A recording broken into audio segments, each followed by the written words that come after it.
Alright, so I'm in the other greenhouse now. Now this is normally the cooler greenhouse. It's shielded by the greenhouse beside it.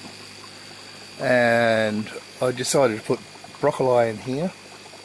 And you can see the broccoli is just, wow, it's just monstrous.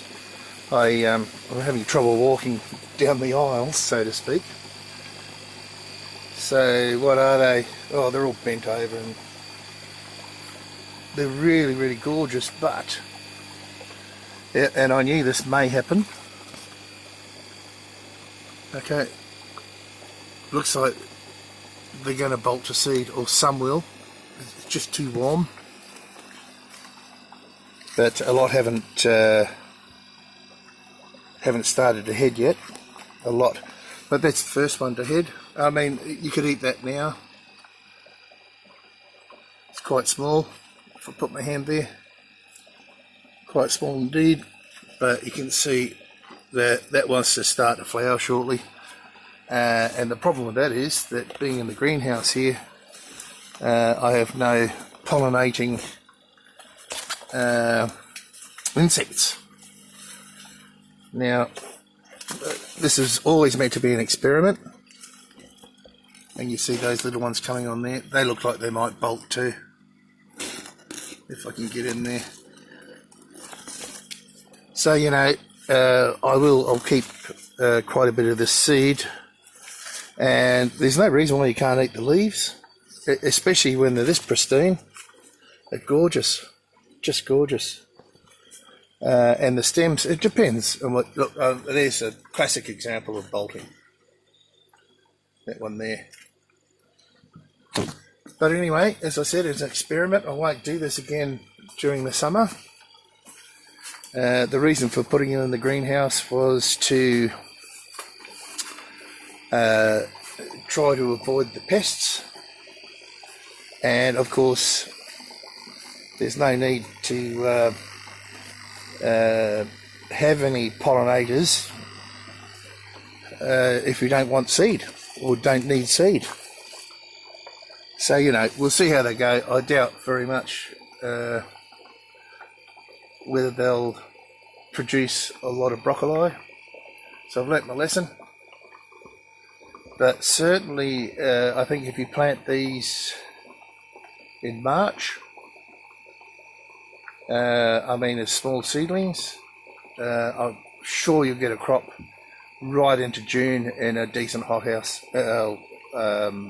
greenhouse. Anyway, and an update on the middle here. All these deep water culture, they're going to go. I'm going to put NFT in here because they're much more productive for a lot of things. And all these 100-litre plastic containers will end up outside, or most of them. I do want to grow watercress in one or two of these if I can. Love watercress. And I actually let it get quite big and use it for the old boil up, if you understand what that means, in the Maori scheme of things as far as food goes. Anyway, lots of seed coming on here, and we'll see how they go. But I've got lots outside too, so these don't really matter. A lot of these should go to the chooks, and it'll slowly be pulled down. I'm not finding these are really productive. NFT will do a lot better, and I'm sure I can get 3 rows of NFT down here, and some watercress at the end. So there you go, just an update on the broccoli and what's going to happen to this greenhouse, and of course the cover needs replacing as well. You can see the cracks in the cover again, and I don't know if you can see that, but the water's coming in as well. It's just dilapidated too much. And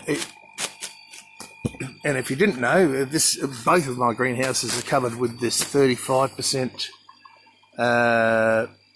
UV blocking shade cloth. Oh, jeepers. Yeah, shade cloth there.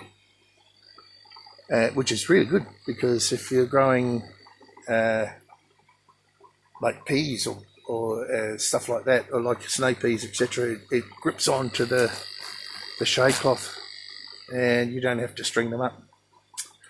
All right, enough for now. Thanks for watching again.